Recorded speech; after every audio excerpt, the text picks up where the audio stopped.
বুধবার দুপুরে হঠাৎই রামনগর ২ নম্বর রোডের স্টেট ব্যাংকের আরএমএস ব্রাঞ্চ অফিস থেকে ধোঁয়া নির্গত হতে শুরু করে। ব্যাংকে তখন গ্রাহক পরিষেবা প্রদানে মগ্ন ছিলেন ব্যাংক কর্মীরা। হঠাৎ অগ্নিকাণ্ডের ঘটনায় সবার মধ্যে চাঞ্চল্য ছড়ায়।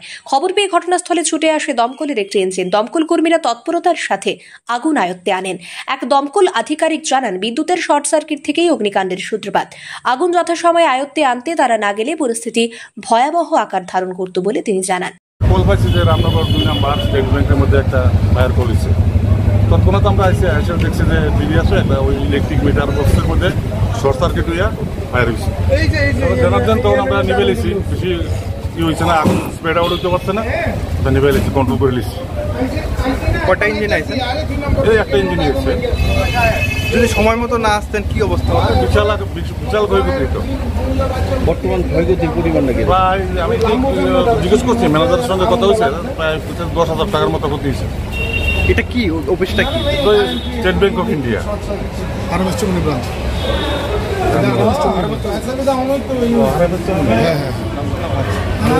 ব্রাঞ্চের নাম ঠিক আছে। এই অগ্নিকাণ্ডের ঘটনার প্রত্যক্ষদর্শী স্থানীয় এক এলাকাবাসী জানান, স্টেট ব্যাংকের ব্রাঞ্চ অফিসের সামনে একটি বিদ্যুতের খুঁটি থেকে আগুনের সূত্রপাত। এই আগুন বিদ্যুৎ পরিবাহী তার বেয়ে ব্যাংকের মূল মিটার বক্সে চলে যায়। ব্যাংকে তখন প্রচুর গ্রাহক ছিলেন। গ্রাহক এবং ব্যাংক কর্মীদের সমূহ বিপদ ঘটার সম্ভাবনা ছিল।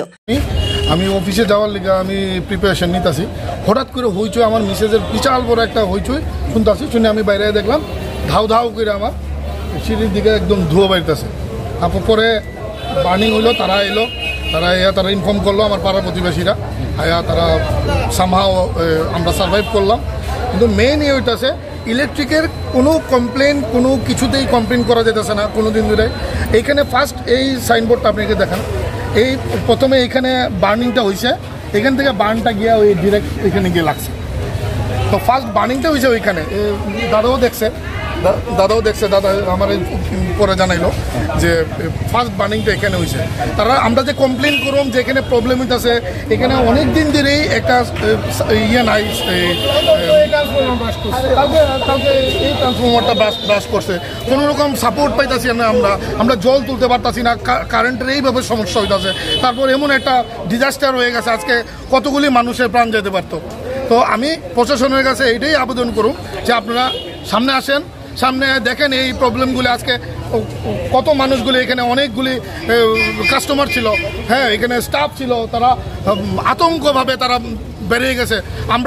আমি আমার ফ্যামিলি নিয়ে সেকেন্ড ফ্লোরে ছিলাম, হ্যাঁ আমাদেরও অনেক কিছু হইতে পারতো। তা ভগবানের অশেষ কৃপা যে আমরা কারোই কোনো রকম আমরা অক্ষতভাবে আমরা বেরিয়েছি।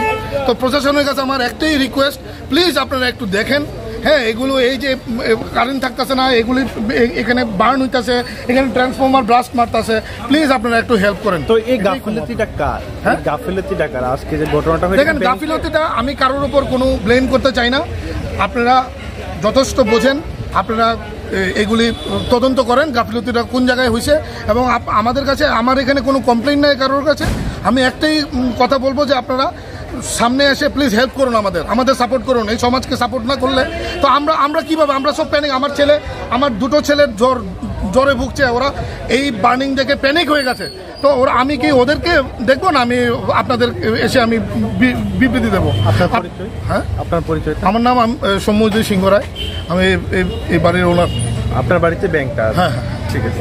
কতদিন ধরে অফিস টাইমে ব্যাংকে অগ্নিকাণ্ডের ঘটনাকে কেন্দ্র করে রামনগর ২ নম্বর রোড এলাকায় জনমনে তীব্র চাঞ্চল্য ছড়িয়ে পড়ে। ব্যুরো রিপোর্ট, সত্যের খোঁজে ২৪ ঘন্টা।